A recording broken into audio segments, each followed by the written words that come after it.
What's up guys, macadii here. Now today I'm bringing guys a brand new episode of macadii Muses where I'm going to be having a think about the metagame implications of adding a brand new set of megas, because at the minute it seems to be that Pokemon Z is pretty much been announced, and even if it is any new game, it is invariably going to bring a whole host of brand new mega Pokemon, which everyone's hyped about. I'm hyped for it because it's going to be really awesome to see what sort of new stuff and new ideas they're going to bring to the table, but no one's really been thinking about the fact of whether is it going to break our current competitive metagame? Are we going to have to make some very big changes to actually solve this?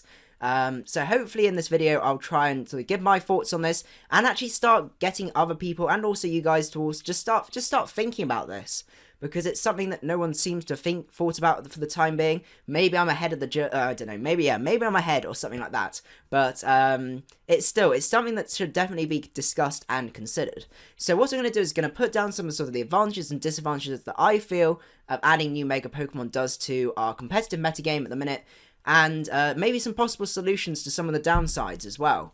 Now, what I want you to do as well is if you want to go into the comment section and let me know what your opinion is and give me your thoughts and arguments and stuff, I would really appreciate that, because as I said, it's just my opinion. It is not fact in any way at all, and it would be great to see some other people's sort of stances on this and things like that. So what we're going to do is jump straight into some of the advantages of adding new megas to this. So obviously the first one is that it freshens up the metagame. At the minute, it's sort of starting to get a little bit stale. Everything's in the right place, and there's no real sort of massive changes that sort of brighten everything and get people more excited again. I mean, Hooper Unbound was probably the last sort of real ripple in the competitive meta, and definitely did make a change in terms of sort of stance on sort of bulky offense and stall and stuff like that. But apart from that, we haven't really had much recently. So as I said, it is starting to get stale, and adding a whole set of new Pokemon or Mega Pokemon would really sort of freshen up the metagame and get people talking and sort of really work on that a little bit more. It also means as well we get a lot more competitive spotlight to some of the lesser known Pokemon or some of the like weaker ones. So we'll take Beedrill and Lopunny as an example. Those guys get a lot more love now, especially with the fact that they've now got a mega Pokemon. So it is really nice to see those sorts of things, and sort of it adds to the nostalgia and all those sorts of stuff. But it does seem to have potential downsides as well that I've been thinking about. The thing that causes me the most worry is that Mega Pokemon are typically the best Pokemon in their tier. At least that's what I'm feeling, because it uses not just a team slot, but it also uses your Mega slot. So these Pokemon are, why, you know, if you wanted to use a weak Mega Pokemon, why would you use that if there's some very powerful Megas, or there's a much more powerful normal Pokemon, because then you're wasting your Mega slot. So what this means is actually Megas normally reside up in the top, sort of in the top set of threats up there, with some other normal Pokemon as well. And any sort of Mega Pokemon that don't reside in that set normally filter down to the tier below, where they become the big threats of the tier below. So they sort of exist in this top bracket. So say in theory, Game Freak adds a whole set of brand new Mega Pokemon. These mons are then going to start populating the top of each of these tiers and sort of work their way into where they should be. But what this means is you then get a thickening of these sets of really scary threats, which could actually have implications towards team building. It means there's a lot more things that you have to prep for. It also means that certain styles of play may also change, and things might be more viable as well. Say, for example, I know they've been doing very hyper-offensive or very bulky offensive Megas. What if they start adding some more defensive, some more stally Megas, like along the lines of sort of Mega Sableye, that sort of thing, and Mega Ordino? What will that actually then do to that? And you've then got to start prepping for offensive threats and also defensive threats, and it starts making team building a little bit harder, and also could have impacts as well on the how important team matchup is as well. So that could be a definite issue that I can see. Nintendo also don't have the best track record of thinking of the competitive implications of actually having these Megas. We'll take Mega Kangaskhan, for example.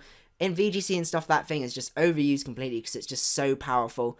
And Mega Rayquaza as well. It broke the tiering system. We had to make a brand new tier just for that to reside in, just because it was so broken.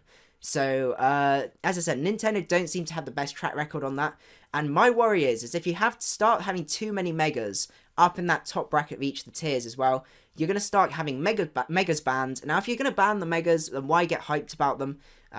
If they're, as I said, if they're just going to get banned straight away, and if they're not banned, are you going to start risking over-centralization, especially up in OU and stuff like that, if you get some things that were way too powerful? Like, for example, Hooper Unbound, there was always a worry that was going to start becoming really over-centralizing. Luckily, it does seem to have found a place where it is a really great mod in that tier, but it isn't ridiculously over-centralizing, and you don't have to prep too much for it. But it could have been in the other way around. It could have been a hugely over-centralizing mon. So that's something we'd definitely have to consider. And it also promotes things like power creep as well. On top of this as well is, as I said, it's the fact, if you added a whole set of new mons, it would be fine, because they would filter within the tiers. They don't have to be the best in every tier, but it's the fact that it's the Mega Pokemon. You can only use one of them. They're gonna have to be in that top bracket for people to actually be using them in that tier. Otherwise, it would make no sense, and they would start dropping down from there, and then being the really powerful ones in the tier below. So there are some sort of, that's my sort of thoughts on that, is that it's going to be a double-edged sword, I feel.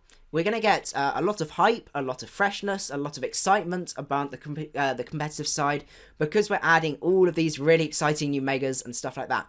But on the other side is that it could promote power creep, cause team building issues, and also sort of overpopulation of that top bracket of threats, and then also cause implications on team building and matchup as well. So what are the sorts of solutions to this? Well, I've been having a think about this. First one is the simple solution, which is just ban the overpowered stuff, which means that it's the solution that seems to work the best, but not the one I really like to see. Because why even get hyped about, as I said, why get hyped about the megas if you're just going to ban them straight away if they're really, really powerful and they're taking up too much that top bracket?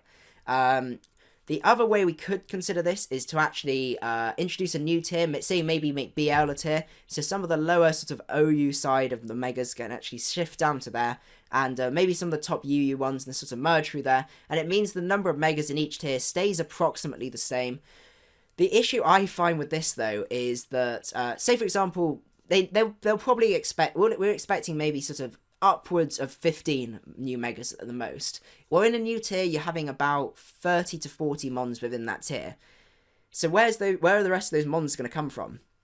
It's going to have to come from the rest of the sets of tiers, which means actually these other tiers are then going to start getting watered down.